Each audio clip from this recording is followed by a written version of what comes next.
I can't give you what you need. You probably heard this as well as some other lame, vague excuses when your avoidant partner, now your avoidant ex, either discarded you in an abrupt discard or broke up with you over the course of a slow fade out. And you're trying to wrap your head around why they would say such a thing. They gave you exactly what you needed, especially during the honeymoon phase of the relationship. So why are they now suddenly saying that they can't give you what you need? Well, to understand this, go back to childhood, the avoidance childhood. This is a person that was emotionally neglected by their parents or their caretakers. They weren't given the love and the nurturing in the way that they needed as a child. So this causes them to feel unlovable because they're not being given the love by their parents. And if this is not healed and addressed, they carry this forward to being an adult. They feel unlovable at their core. They feel defective because if they weren't defective, they would have received love. Also, back in childhood, their emotions were routinely dismissed, discouraged, sometimes even reprimanded for having feelings.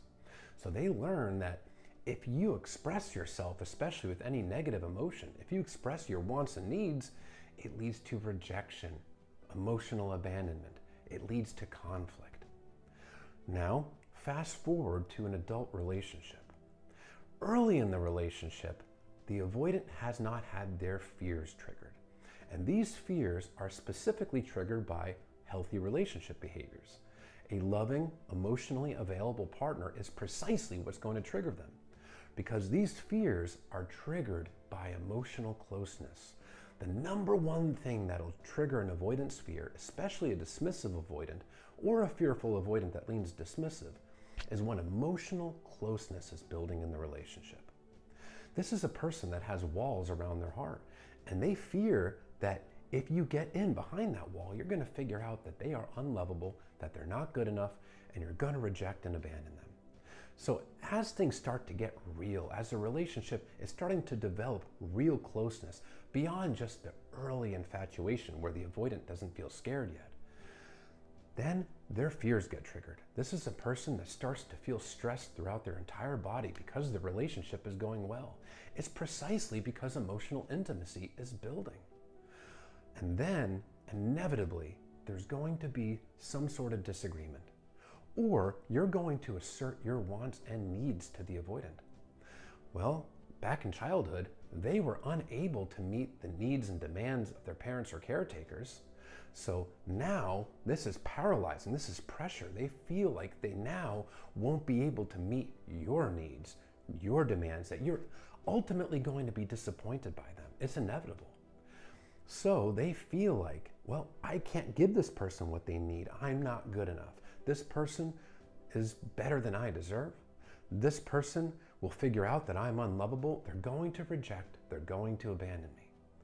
So the avoidant does what they have learned to keep themselves safe.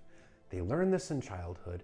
It's maladaptive as an adult. It doesn't work, but it's reflexive to them because they've done it so many times throughout their lives. It becomes almost automatic.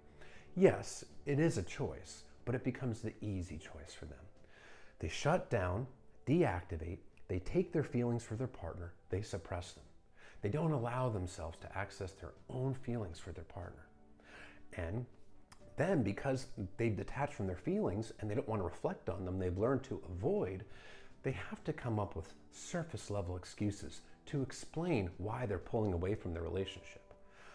I can't give you what you need is one of those common excuses.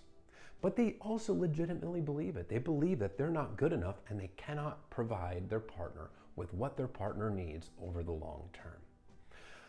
It's all completely due to emotional unavailability, unhealed attachment wounds, and a lack of self-reflection.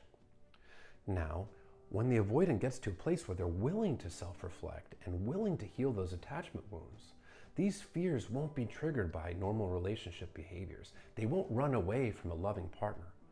But while these fears are unaddressed and these attachment wounds are unhealed, loving, healthy relationship behaviors will continue to trigger them. And every time a good relationship gets close, they will push that partner away as a maladaptive way to preserve themselves. It's nothing you did wrong. If you were a loving, consistent partner to this person and they pushed you away out of nowhere, or if they slowly faded into oblivion without any real explanation, this is because this is a person that has deep-seated fears and they are trying to protect themselves in a way that unfortunately is hurtful to their partner. Because they're only considering themselves and their own feelings when they're doing this. They are not considering the wants, needs, and feelings of their partner. It is a very selfish, self-absorbed behavior, but it comes from a place of fear. So don't blame yourself. If you're blaming yourself, you're prolonging your pain and you're making it harder for you to heal. Focus on understanding why this person behaves the way they do.